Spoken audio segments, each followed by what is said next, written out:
I used to believe that nothing in this world could shake me the way life already had. I survived a loveless marriage, a divorce that hollowed me out, and 2 decades of working double shifts to raise my son alone. I sacrificed sleep, meals, and any hope of a personal life. Also, he could have the childhood I never did. But nothing, not heartbreak, not loneliness, not poverty, prepared me for the moment I learned that my son, asterisk, my Daniel asterisk, was getting married without even telling me. It was a chilly Thursday morning, the kind where sunlight tries its best to warm the earth, but can't quite break through the crisp air. I was heading out to check the mail when my neighbor, Mrs. Green, waved me down with that eager sparkle in her eyes, the one she gets when she has news. She was clutching her phone like it was a prized artifact. "Margaret, oh, how exciting!" she chirped. "Exciting?" I asked, already tensing. Gossip rarely brought good news, yes. She turned her phone toward me. Look, there on her screen was Daniel, smiling, glowing, holding Lena's hand while she flaunted a glittering diamond ring the size of a grape. Someone had shared the engagement announcement publicly on social media. Their caption read, asterisk asterisk, finally marrying the love of my life, counting down to the big day, asterisk asterisk, the big day. The engagement, the life-changing moment, and my son hadn't even called me. I felt something crack inside me, small at first, like a hairline fracture in a porcelain cup.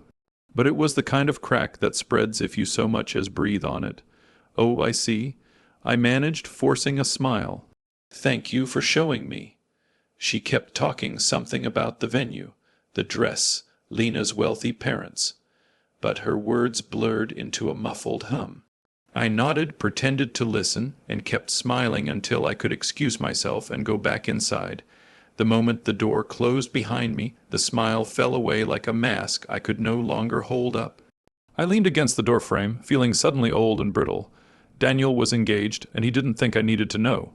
I told myself there had to be an explanation. He must have been overwhelmed, or planning to surprise me, or waiting for the official invitations to go out.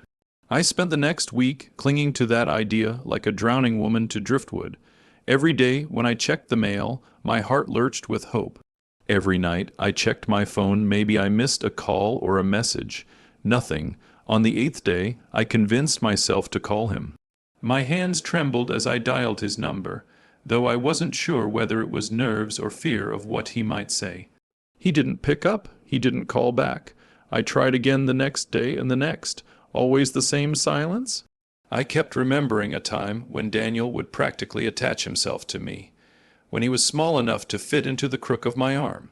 I remembered wiping strawberry jam off his cheeks after school, patching scraped knees, braiding makeshift costumes for school plays because we couldn't afford store-bought ones. I remembered him crying when he didn't get accepted into college, and how I held his hand and told him we'd find another way. We always did. I worked overtime at the hospital gift shop, nights, weekends, to help him pay for community college. I told him he could still build a life he was proud of, and he had, just without me, apparently. When he met Lena 2 years ago, he changed in ways I hadn't expected. Not all at once, but gradually subtle exchanges of warmth for distance, affection for formality. Lena came from money. Old money. Her parents owned businesses, properties, and reputations polished to a shine. Whenever I visited Daniel's apartment after they'd moved in together, the air felt different. Like everything had to be spotless, curated, impressive. Lena was polite but cold, smiling only with her lips, not her eyes. I tried to fit in. I dressed better. I brought wine I couldn't afford. I complimented their home even though it felt like I wasn't welcome there. And Daniel, he was slipping away from me, inch by inch. Still, I believed that on his wedding day, the one day mothers dream about, I would stand by his side. That one moment, just one, would be mine to share. But then, 2 weeks after seeing the engagement post, a message finally arrived. Not a call, not a visit. Just a short, cold text. Asterisk, asterisk, Mom, the wedding will be private. We're only inviting people who match the aesthetic and vibe we're going for. Please don't take it personally. Asterisk asterisk private. Aesthetic, vibe. Was I not the right aesthetic? Was a mother's love not the right vibe? I read the message again and again, each time feeling like someone had twisted a knife in my chest. I typed out replies, long, emotional paragraphs, only to delete them before sending. I didn't want to beg for a place in my own son's life. I ended up responding with a simple asterisk asterisk, I see. I hope you're happy, sweetheart. Asterisk asterisk, it was the sweetheart that did it. The moment I sent it, tears spilled down my cheeks. He used to love when I called him that. Now it felt like a word from a different lifetime. The next morning, I checked the mailbox again, out of habit more than hope. Bills, advertisements, some catalog for gardening tools I never ordered. But no invitation, no gold-trimmed envelope, no handwritten note, no explanation, nothing.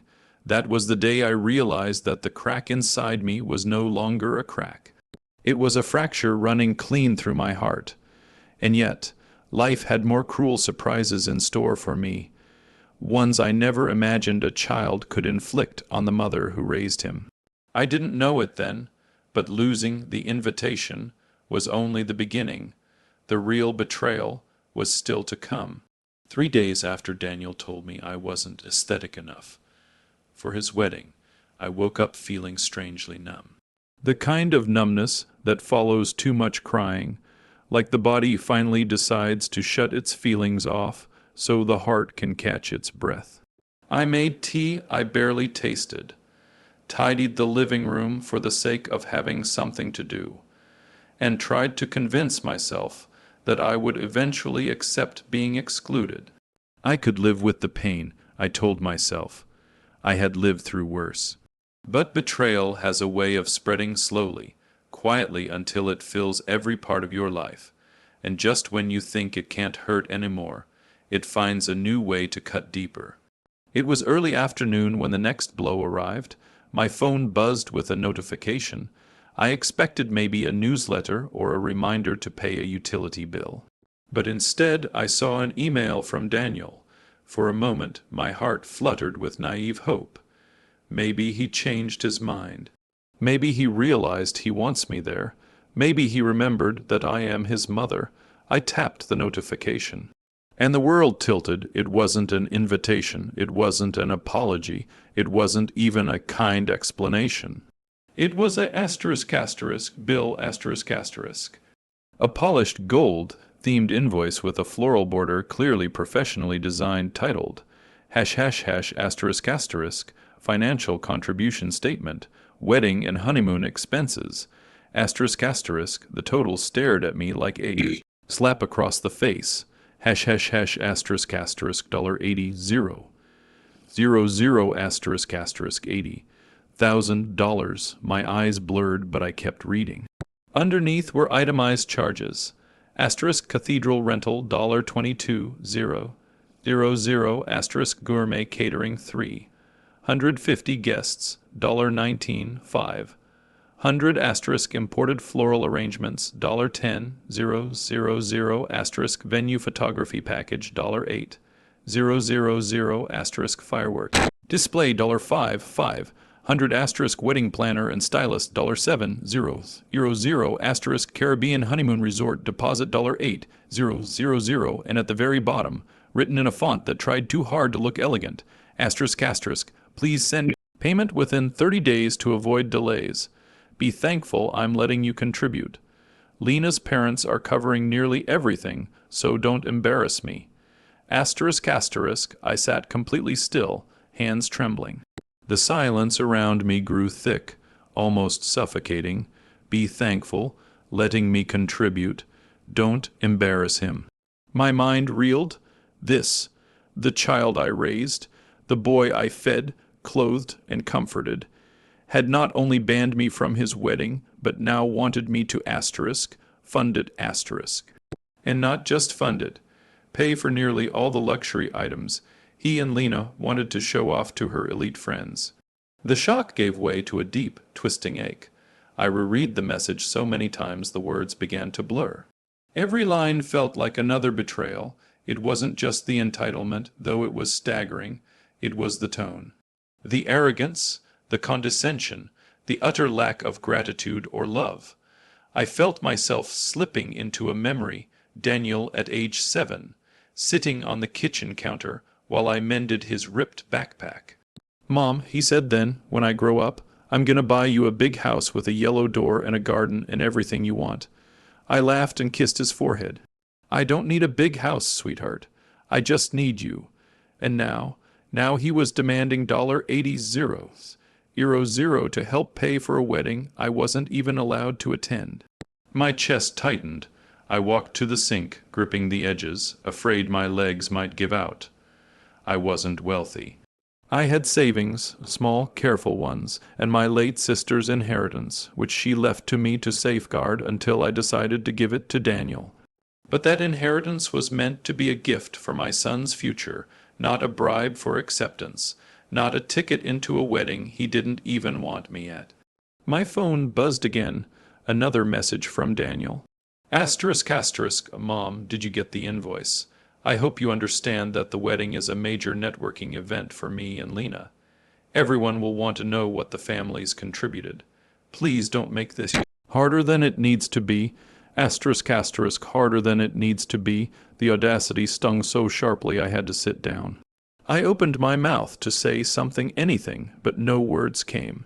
When I finally found my voice, all I could whisper was, asterisk asterisk, how could you do this to me?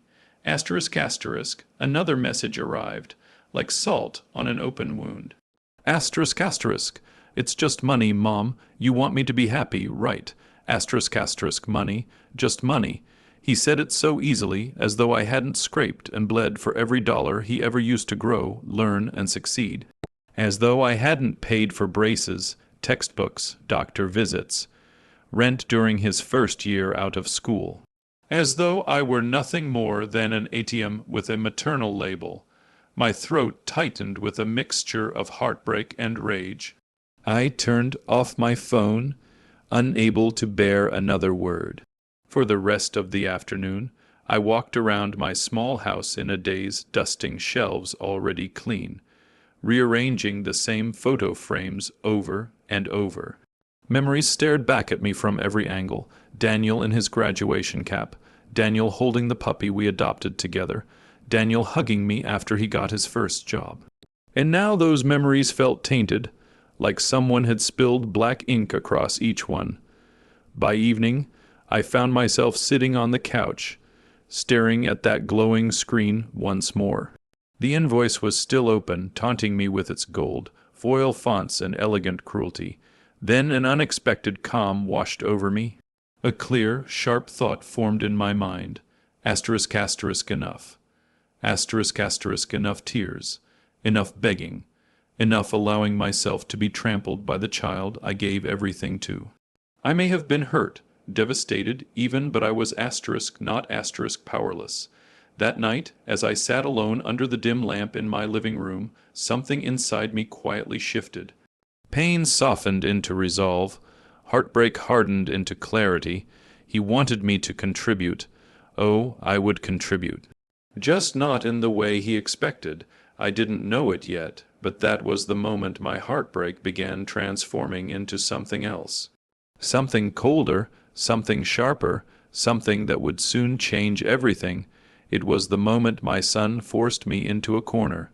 And he had no idea who he was about to push back. The day after Daniel sent his invoice, the $80 zeros, euro zero dagger disguised as a contribution request, I woke up with swollen eyes and a numb heart. But beneath the hurt, something new simmered, something sharper and colder than grief, clarity. The kind of clarity that appears only after someone pushes you past the breaking point, and you realize you're done breaking. Daniel expected me to fold. He expected me to apologize. He expected me to reach for my checkbook the way I always had, sacrificing my own needs to cushion his life. But he had forgotten one important detail. I wasn't fragile. I was just quiet, and quiet people when pushed to their limits, have a way of changing the story in ways no one expects. The first step of my plan began with a phone call, not to Daniel, not to Lena, not to the vendors, to my old friend Harriet who happened to be a seasoned attorney. We hadn't spoken in months, but she picked up on the first ring. "Margaret, it's been too long. What's going on?" I took a breath. "I need to know something." I said, "If a grown man sends his mother a bill for his wedding, am I legally obligated to pay it?" She was silent for a moment. "Then, what?" So I explained everything: the wedding, the ban, the invoice, the emotional manipulation. When I finished, Harriet exhaled so loudly it crackled through the speaker. "Absolutely not," she said, voice sharp. "You don't owe him a single cent. He has no legal standing to demand anything from you." The knot in my chest loosened. "No matter what he says, he cannot obligate you to pay for his wedding, his honeymoon, or any part of his life," she continued. "He crossed a boundary he had no right to cross." I closed my eyes. "Thank you." But Harriet wasn't done. "Listen," she added, lowering her voice as though the walls might be listening. "If he forged promises to vendors or claimed you were paying, that's fraud on his part, not yours. Do not get involved. Let the consequences fall where they should." Her words settled over me like armor. I thanked her again and hung up. Step 1, clarity. Step 2, action. I spent the rest of the morning opening a small safe in my closet, one I hadn't touched in years. Inside was the last thing my sister left me before she passed: a letter and a bank folder containing her inheritance. Her letter was written in her neat, looping handwriting. ****. Use this when your heart tells you the time is right, not when someone demands it from you. ****. I pressed the letter to my chest. This money was meant to help Daniel someday, but not this way, not as a ransom for love, not as payment for humiliation. Her words became my compass, and I realized the truth. Daniel had made his choices. Now he would face them. That afternoon, I made another call, this one to Lena's mother, Patricia. We had always maintained a polite distance, but I sensed she valued propriety more than anything. When she answered, her tone was cool but cordial. "Margaret," she said, "this is unexpected. Yes, I apologize for calling unannounced. That's quite all right. What can I help you with?" I chose my words carefully. I wanted to clear up a misunderstanding. Daniel asked me to pay a large portion of the wedding costs, but I never agreed to it. I have no intention of contributing financially. Silence stretched. Then Patricia's voice tightened. "He told us you had already paid." "I'm sorry," I said softly, "but that isn't true." Another silence, longer, heavier. "Thank you for letting me know," she said at last, her tone clipped and cold now, but not toward me. "I appreciate your honesty." I hung up, my heartbeat strangely steady. I wasn't sabotaging anything. I was simply telling the truth. If the truth caused damage, well, that wasn't my doing. Step 3, honesty. And honesty, in moments like this, was a loaded weapon. The next few days unfolded like watching a storm assemble on the horizon. I didn't move toward it. I didn't run from it. I simply watched. First, the vendors began leaving voicemails for Daniel, confused, frustrated, and increasingly stern. The florist wanted confirmation of payment. The cathedral demanded the remainder of the deposit. The honeymoon resort said his card declined twice. Daniel must have been juggling lies like live grenades. He didn't call me again, but I saw him posting on social media fake, polished updates about wedding excitement and countdown to the big day, trying desperately to keep up appearances. But storms don't negotiate, especially not ones built from dishonesty. 2 nights before the wedding, Lena showed up at my house. I opened the door to find her standing there in a crisp beige coat, her eyes red, rimmed but determined. "Hi," she said stiffly. "May I come in?" "Of course." She stepped inside, but her shoulders were tense, her hands trembling slightly. She didn't sit. She hovered in the living room, emotions battling beneath her careful expression. I talked to my parents, she began. And the vendors, I nodded. They told me what Daniel said about the money, about you already paying. Her voice cracked. Did he really ask you for $80,000? Yes, I answered simply. And he banned you from the wedding? Yes. She swallowed hard. Her composure shattered like glass. I'm so sorry, she whispered. I had no idea. I thought he and your family were just different, not estranged. We weren't, I said gently. Not until recently. She closed her eyes, pain flickering across her face. I don't know if I can marry someone who would do this, she whispered. Not just to me, to you, to anyone. My heart softened, not for Daniel, but for her. You deserve honesty, I said quietly.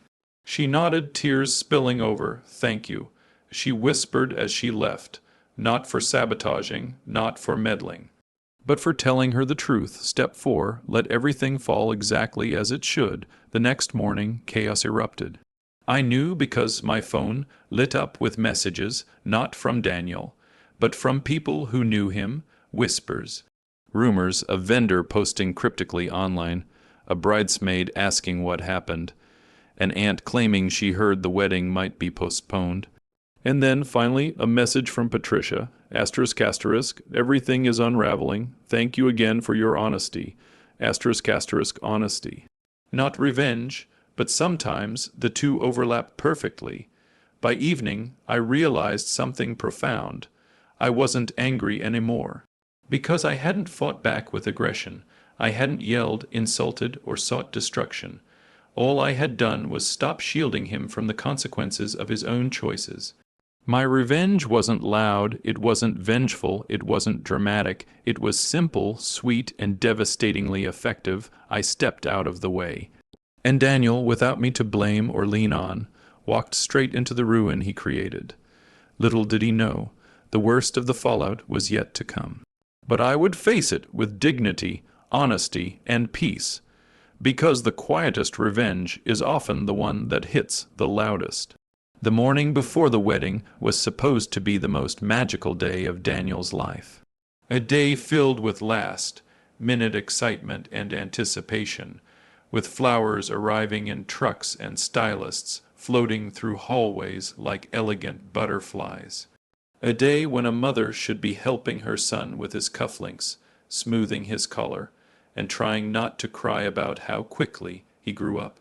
Instead, it was the morning the entire illusion collapsed, and I, the mother he tried so hard to erase from the picture, had a front-row seat to the chaos without even being there.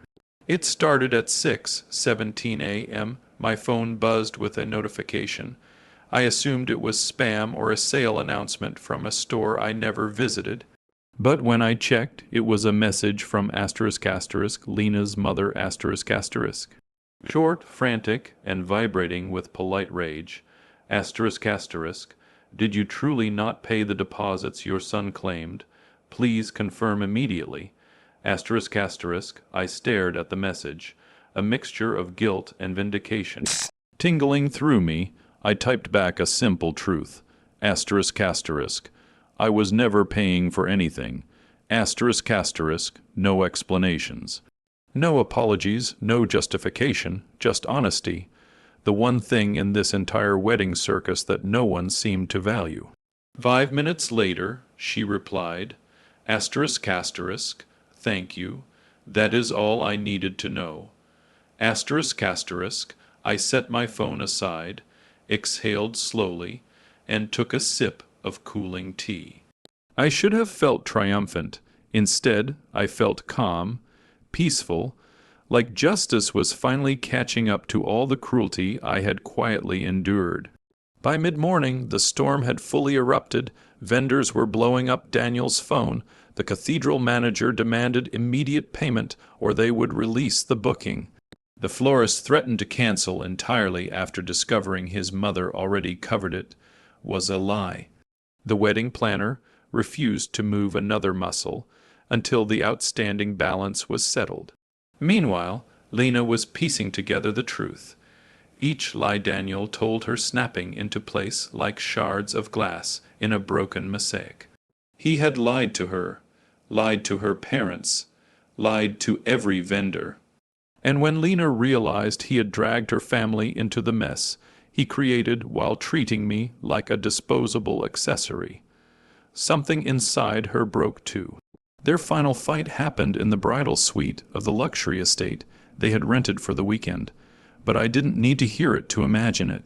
I could picture Lena standing in her silk robe, face pale, hands shaking. Your mother said, she's lying. She said she wasn't responsible for any of this. She's just ruining our day.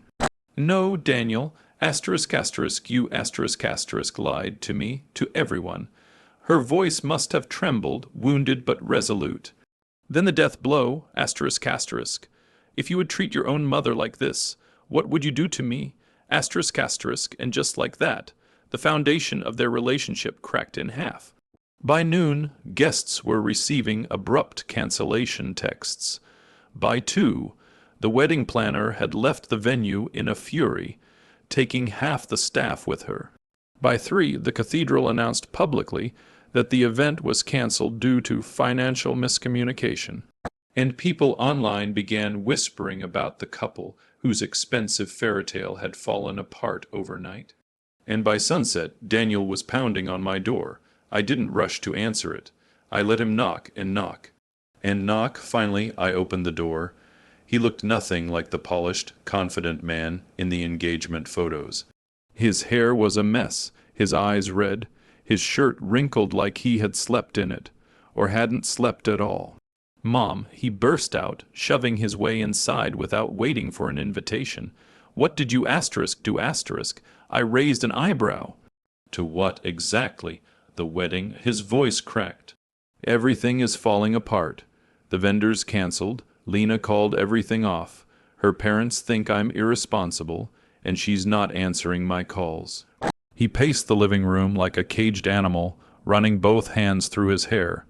You need to fix this, he said. You need to call them, tell them you screwed up, tell them you'll pay, tell them, Daniel. My voice was calm.